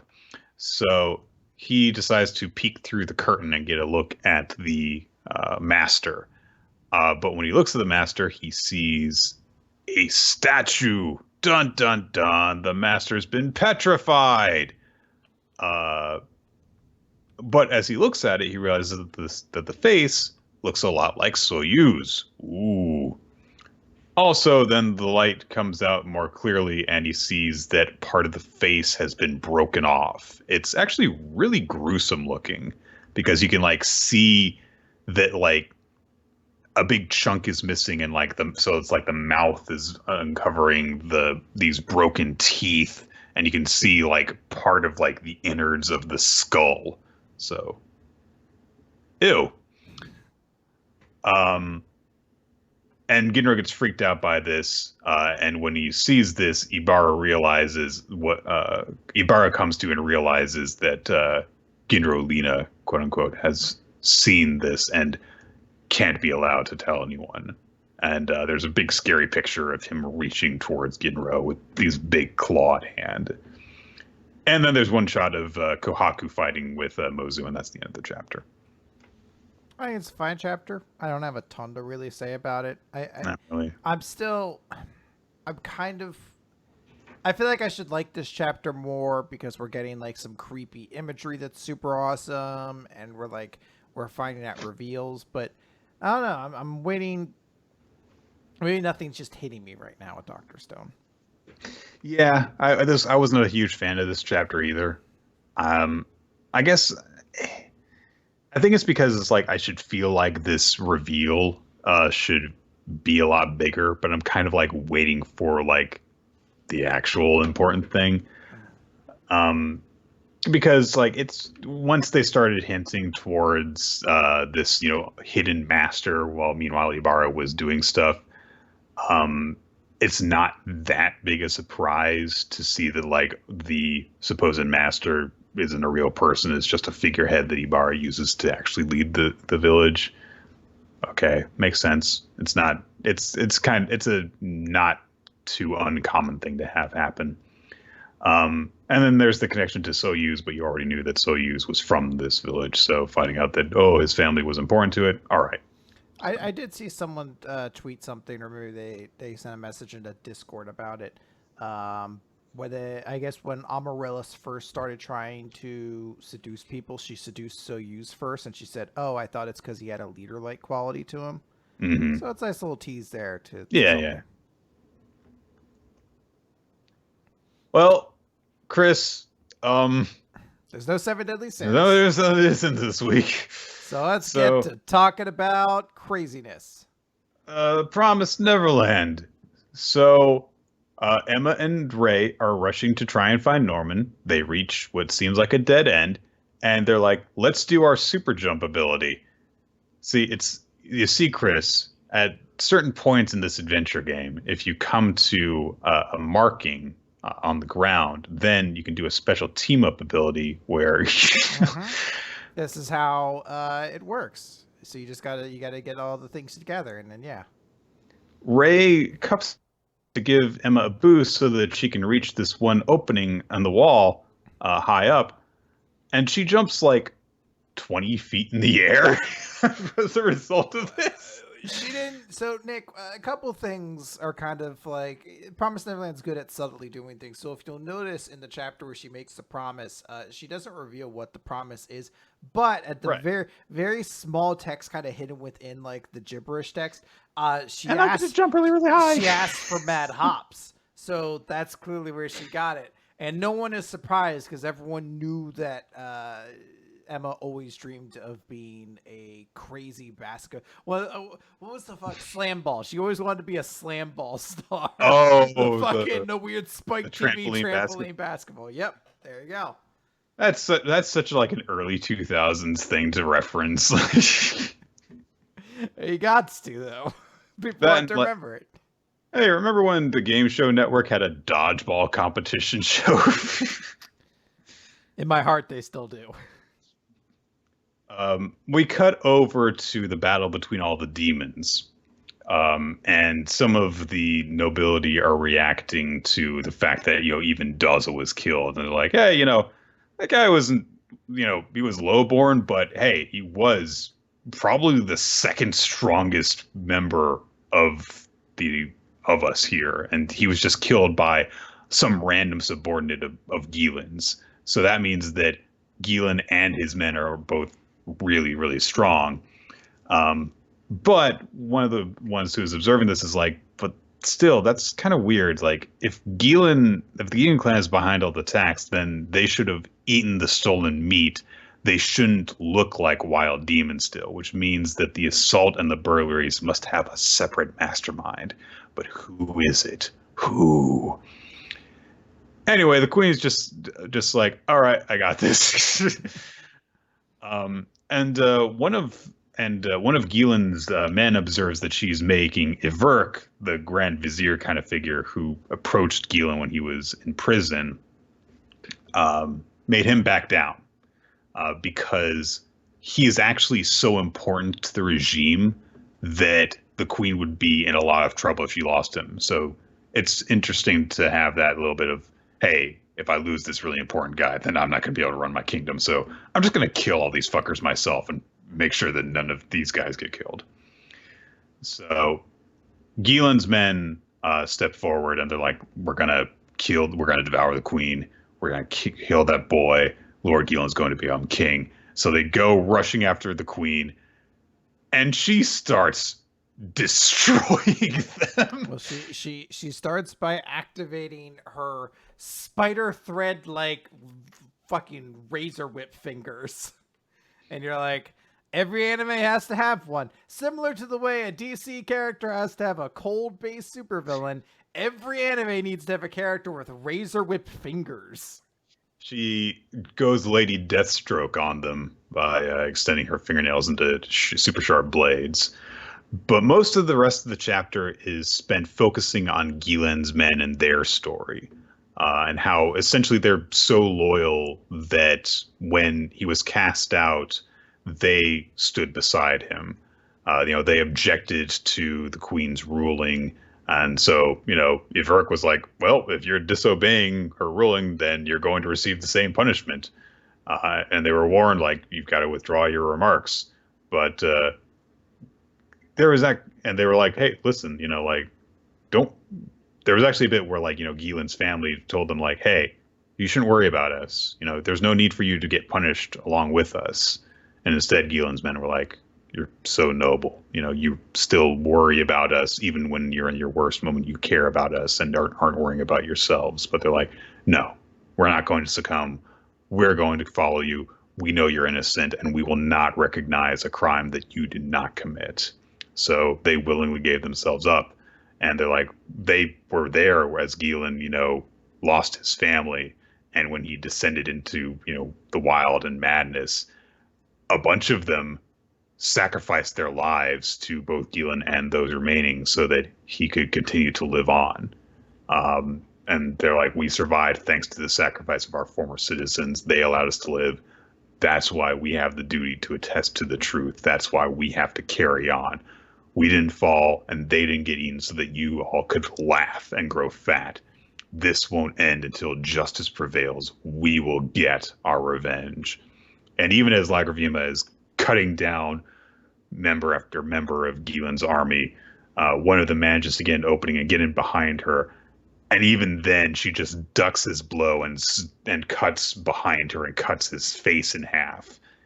And she's like, "You were close, but not good enough." But with his like dying half-headed moment, he smirks, and she realizes something is wrong. And there's a moment where he thinks, even we knew we wouldn't be able to defeat the royal family. And there are bombs around his fucking stomach. And she looks around and realizes that a whole bunch of the people she just cut up are all wearing suicide vests. And so in their last moments, they're all killing themselves in order to attack the queen, while they all shout out, "Long live King Geelan." And that's the end of the chapter.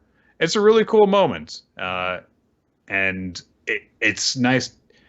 I wasn't really sure about, seeing the like, oh, look at how noble Geelan was, but it's nice to see that reflected in like the people who follow him and their attitude and their devotion to him. This was a really well done dramatic chapter showing just how dedicated to this that they were, that when it happens and they've got the suicide vest on, you're like, yeah, I totally buy that they would do that after seeing all the stuff that they've been through. So Yeah, I like this chapter a lot. I think that there was a point where you could have, because Geelan is literally a pawn in this whole thing, where Norman's just like, I'm going to use him to create this disruption. No matter what happens, I'm going to kill him. So there was always a point where you could just make Geelan a very disposable thought to this story. That he goes in like rah rah rah. Oh, he doesn't win, but that's fine because the ultimate point wasn't that he would. But they've added like a ton of detail to make Geelan's, not just him but his entire unit, feel like this memorable piece of the story, which is sad because again we know that even if, because Geelan himself isn't dead yet. At least that's not the impression I'm getting, because I don't think he's actually. He was just He was just like a member of one of the guys who got cut down immediately. He's like, "Yeah, long live King." Oh, he's already dead. Long live King Me. Oh wait. Oh wait, I'm wearing a suicide vest. Shit. It's hard to tell because all the demons, and I feel like I'm a real racist for saying this, all the demons kind of look a lot alike. So I really can't tell the difference between them. It doesn't help that all the members of the if they belong to the same house, then their masks very deliberately look the same. So there's that, but there is a sad thing that we know that even if Lord Geelan ends up kind of getting a victory here, that he's going to get betrayed by Norman and almost certainly killed. Like there's not a happy ending most likely for Lord Geelan. And it's sad because you want him to have a happy ending based on this backstory. Yeah, it's kind of like one of those things is like an impossibility for him to get the way that he get what he wants, which is, to kill everyone and take over the kingdom. Because like, well, no, Norman can't die that way because he's got too important a role left to play in the story. So, all right, Black Clover. Let's talk about Black Clover, Nick. Black Clover. This is the last chapter this week because there was, in addition to no Seven Deadly Sins, there was no One Piece this week. So, page 219, as pitch black as it gets. That's really hard to read. Ironically, the black lettering for the pitch black as it gets title is against a mostly black background in this shot, so it is very difficult to see. So last time all the black bulls showed up. Whoa! Oh my god. But of course, Asta's like, you guys, and then they start sassing him because they're like, you big dumb idiot, what are you doing? You could touch my sister. Blah. They all have their own things to say. And there's a moment where Sakura is like, hey, whatever you weirdos are here for, don't bother with me. Just take Asta and run. It's a very sweet moment. Yeah. And Yami walks up to her, and she even says, like, I'm not from this era. I'm using forbidden magic, and I've been using you guys for the sake of my purpose. And Yami's like, yeah, it's kind of late to say that stuff after you parked yourself at our place without asking. But even after watching this all this time, it looks like you still don't get it. And everybody in the Black Bull starts talking about how they've heard about her story, about how she, acted like a bird for 500 years. We even get like, you're totally a lady, but you're still totes the man. And everybody's like super supportive of her. And Yami throws a Black Bull's cloak over her and says, "Hey, we're already a mix of weirdo assorted freaks and as pitch black as it gets." And Sekre thinks back to the last message that Lumiere gave her before he died. And he says, from now on, win new happiness for yourself with companions of this era. Nero. So I guess she'll go by Nero now? I'm not entirely sure. But Probably going to go by both. Yeah, well, I only remember one, so fucking pick one, bitch. All right. So yeah, she breaks her handcuffs, which I guess she unseals the locking mechanism. Yes. I fucking hate this sealing magic. So yeah, they're like, yeah, that's what the Black Bulls are all about. We're freaks and weirdos. Which I think in this moment kind of actually comes across relatively well, that this is a collective of kind of weird characters. Couple notes about this. Okay. One, I think it's nice to have, Sekre acknowledged as a member of the Black Bulls. It seems like, a natural thing to have happen at this point, given that it seems like she's going to be part of this more core cast, given how much time she's been spending around Asta lately, which technically I guess she's kind of always been spending it around Asta while she was just Nero. But anyway, but it's a nice little note, and it's nice to see Yami putting the cloak on her. Two problems I have with this. Okay. But they're mostly kind of minor complaints. One is that it's kind of was grinding on me the number of times in a row we just had all the Black Bulls just like say something, like say something that Gauch would say something that Noel would say something that Mac would say. And it just keeps, they had it when they showed up in the previous chapter. They had it when they're berating Asta. And then they have it here when they're all praising Sekre. And it's like, I get it. That's your gimmick. Can you stop it? Can you say something like, of substance, please, to contribute to this conversation? Or otherwise, shut the fuck up. And like, I think this would have been a much more powerful moment if only Yami had talked. And only Yami had said, you don't get it. Everyone here believes in you. And you can, just as effectively have that carried across by like having all of the Black Bulls, like, smile welcomingly towards her. And then give her the cloak. And I think that would have been more effective. The other thing is that I don't buy it in the sense that we've had, since the series started, she's technically the second new member of the Black Bulls, aside from Asta and Noel. But every time since, say, Gauch, every time after that, whenever it's like, hey, and also here's this member of the Black Bulls, they're part of the group too, with Henry, with Gray, when Gray's real form was revealed, and also sadly with Zora, none of them have gotten to do anything. Yeah. It means nothing to just join to become a member of the Black Bulls in terms of like, this character is important now.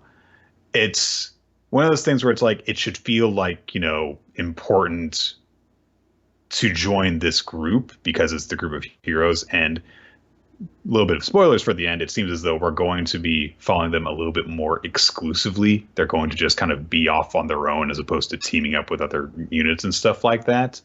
But Zora, especially since his introductory chapter, has done jack all. He had some contribution to a couple of fights, but he hasn't done anything, He's just been there. So having Sekre become an official member of the Black Bulls, all right, who cares? And I shouldn't feel that way about that. It felt like a big deal when Zora was like, hey, and he's a member of the Black Bulls after we built him up and he's been made important and stuff like that. And Sekre has gotten the same treatment. But since that introductory arc that they've had, they haven't done anything. So With Sekre, the Black Bulls now have 14 members. That was the other thing. This is a big group. There's a lot of them. And look, I actually really like that she gets added to the Black Bulls. I think it's a very sweet gesture, and I think she could be a cool character. And I think she has a unique design. I think she has kind of a fun in the way she's kind of a straight man to everybody. Yeah. Kind of personality. There's no one with that personality in the group besides her. So I do like her inclusion, but as you said, there are a lot of people in this group, and I'm optimistic, as you said, that the end of this has us focusing on them, because maybe when we don't also have the 17 other characters from the other various fucking groups inserted into the story, that maybe we'll have a chance to get to know some of these characters better or give them a chance to shine. I'm also still fully expecting that because the end of this chapter, just to jump ahead, is them being sent off, that they're going to be like, well, we're isolated from the kingdom, and the next chapter is going to be like, Rill showed up to save the day, or some shit like that. Like, I'm fully expecting it. Anyway, Damnatio says, seems like you guys don't actually understand what's going on here. Even if you shield him, it doesn't matter. Like, you're not going to remove the suspicion that he's under. And in fact, all you've done is basically make yourselves accomplices and disturb the peace. So it doesn't matter. And he starts using his magic, and we find out what his scale magic does. It regulates. So everyone's... It's be the balance, Chris. Yeah, it's be the balance. Everybody's strength gets diminished and shrunken as a result. So, like, we even see, like, the Black Bull's headquarter crumbles because there's not enough magic to keep it up. Charmy's little sheep thing crumbles. Magna's flame bat, like, just shrinks to basically it's like a lighter in his hand. But Vanessa, I don't know why they even bother mentioning. I guess it's to be like, her magic is so powerful it can't ever be fully stopped. Is like, Rogue hasn't vanished. So, one of our broken elements is still in peace. And Asta still has anti-magic. So, I kind of wasn't sure what was happening here, because they're like, let's just kill the magic judge. Basically, that's what happens. Asta uses his magic to nullify everything, and then Yami goes in with a strike that's clearly intended to cut this man in half before fucking Fuego Leon and Nozel step in. And I was like, what was the game plan here? Were you just gonna kill the judge? Chris, Nozel, though, says, it looks like you meant to miss. I'm like, I still don't get what the plan was then. Were you just gonna be like, scared you? And as per the rules of Magic Court, if we scare the judge, we get to go free with all of our charges dropped. I don't make the rules. It's just how Magic Court works. Can you imagine if, like, the Black Bulls didn't show up, and Damnatio was like, you stand accused of all these crimes, and if you continue to resist us, then nothing will be accomplished. And Asta's like, oh no, what do I do? And his grimoire starts glowing, and he's like, wait a minute, another sword's coming out. I can negate the charges against me now. My sword that cuts down bureaucracy. It's like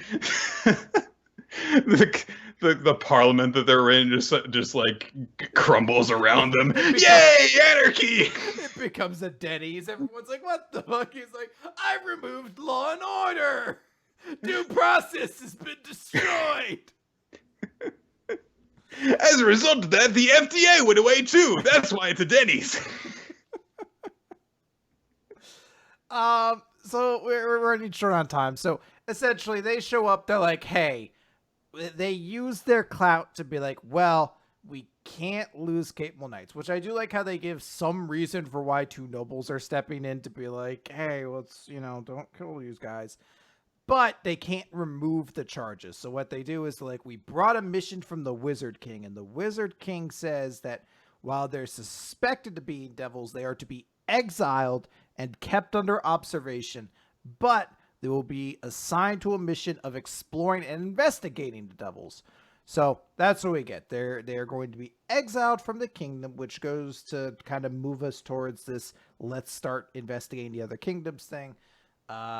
but it's their way of kind of keeping anyone from being judged right now. And they're like, hey, we're going to have you prove your innocence, which I do like that they didn't actually end this conflict by Asta beating somebody in a fight and being like, I guess we dropped the charges. They're like, hey, the accusation against you is that you're the devil behind all this. You need to find, proof otherwise. So it's not bad. It could have been done better, and I do think that I don't know. There are parts of this that just kind of bother me a little bit, but I will admit that there are certain parts of it. It's like, okay, this is actually a pretty good way of us getting into what this arc is going to be about now. So it's been an all right transition getting from this whole zombie army thing into fighting the devil, and then just going hard from that into like, okay, we gotta go to the other kingdoms and stuff now. So like I said, I'm cautiously optimistic because the way this is set up would indicate we're going to follow the Black Bulls. But I don't have faith that Mary Leona won't show up 3 chapters into this and it's like, I'm joining you too, or some shit like that. Well, they do say that they've got to be kept under observation, so who are they going to be observed by? It's like, all the captains are here. I swear, if it's like 5 fucking members of the Magic Knights, I'm going to lose my shit. So there we go. That is it for this week. What were your favorites, Chris? Favorite chapter and MVP? Favorite chapter... I had it and I lost it. All right. My favorite chapter this week was My Hero Academia. Like I said, was just a couple of plot details in it, but honestly, it was just a fun ride all around. Honestly, there was even a moment when I was first reading it where like I got to that first page of everyone at the Christmas celebration, and I was like, is everyone classical A there? And I did a little count, and I was like, okay, there's everyone in Santa costume except Bakugo there. But there's 19 of them, and I was like, well, Sato's missing. I bet Sato's cooking, and it turns out Sato's been cooking. It's like, okay, that's just really nice. That is like, okay, everyone feels like themselves and is, having a good time together. So, my favorite chapter I'm going to give to the Promised Neverland because I really liked its execution, and I really like that we kind of got a pretty tense moment that I'm like, oh shit, what happens from here? In that thread of thinking, my favorite characters this week was Geelan's followers and their whole backstory with him and their dedication to him. So feels like cheating. I don't approve. All right, for my favorite. Fine, character, the one Geelan follower who we saw smirk before he blew himself up. Nameless Geelan follower. Yeah. So for my favorite character, I'm going to say Sekre. From Black Clover. I really do like her joining the group. I don't know if it's going to be the best thing for it, but I thought it was very sweet. And there is something very like kind of cute to Yami, like as she's begging for them to just leave her behind and then take Asta, Yami walking up and putting the cloak on her is a very sweet gesture. I kind of like want to see that animated and for it to be like you just go He just throws it at her and somehow it lands on her. And then, like, her arms pop out. And the audience said that they like Dr. Stone the best, and that Tayo was their favorite character this week. All right. Interesting.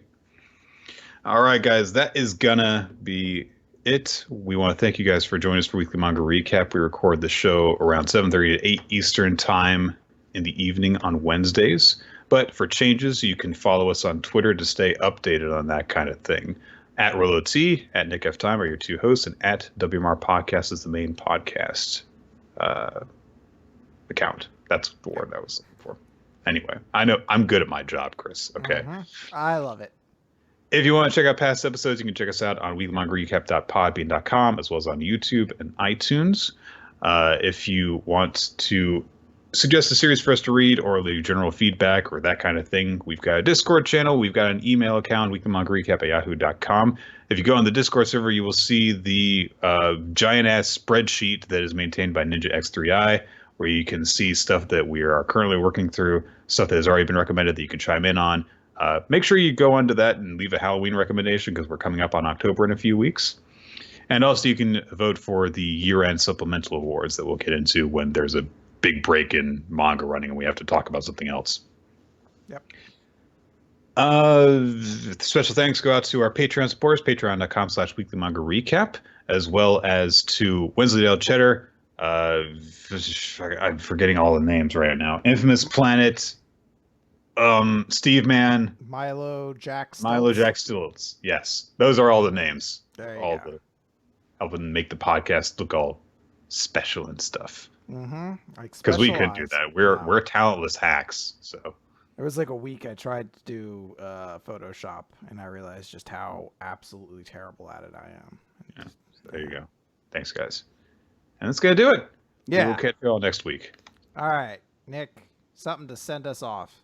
Give us something to go to sleep to. Sing me a song. Jimmy crack corn and I don't care. Jimmy crack corn and I don't care. Enough to finish this song.